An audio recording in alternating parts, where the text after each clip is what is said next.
Hi, it's me again with Corel Roll Tips and Tricks. Somebody was asking a question. They were having trouble. I didn't think I was going to be doing any more videos on this circles and a text, but here's the last one, I think. I did a video just earlier this morning with Macro Monster and Ecuts and how to use the LED, which I totally don't understand how that works. But if we take our D and move it out of the way, or move the lines out of the way, and go here to our LED, and we're just going to go on a curve and leave everything the same and create LEDs and close it down, we get that. That's pretty cool. I didn't have to blend anything. I didn't have to work. They're pretty spread out. And if you take the line away, that's what you get. And then if you bring your D back in, of course, you'd want to contour your D to make it not on that first line. But that's a pretty cool effect. He was having a little bit of trouble doing that.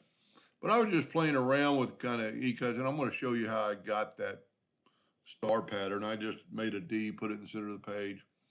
I'm just going to take a 2-point line, holding down the control button and hitting P to put it in the center of the page. Now you can see it's really not in the center of the D, but that is near the here or there, but we could move it over a little bit and put it in that center. And then we're going to control D and we're going to rotate it 10 degrees. Well, really, I think I did 5 degrees. I hit 50. One more time, 5 degrees, and then just keep controlling D till it goes all the way around. And because you're doing both sides of the line, you have to really watch. Now, these really need to be in a group, so we're going to take our D and move it out of the way, and then select all your new pattern and go up to Object, Group, put our D back, and then we can use the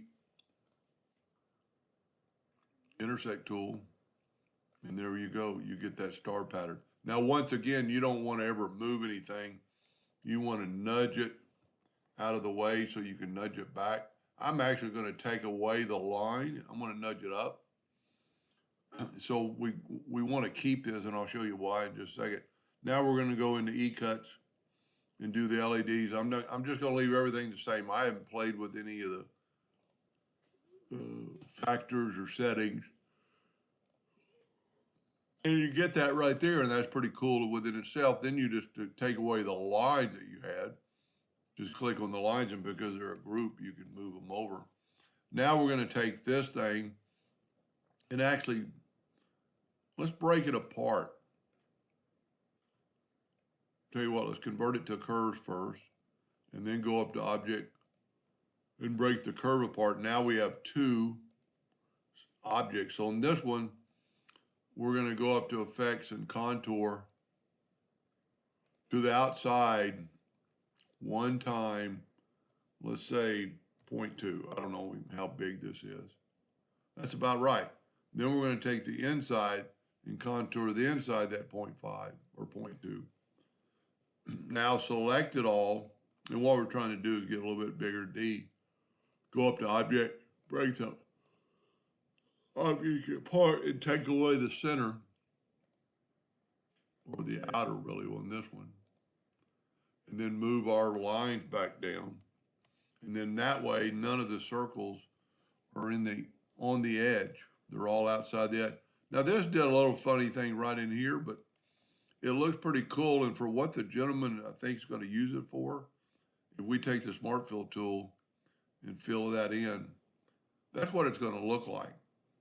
I think this is really, I don't understand the LED part, but somebody mentioned it's probably for people that do rhinestone, setting rhinestones.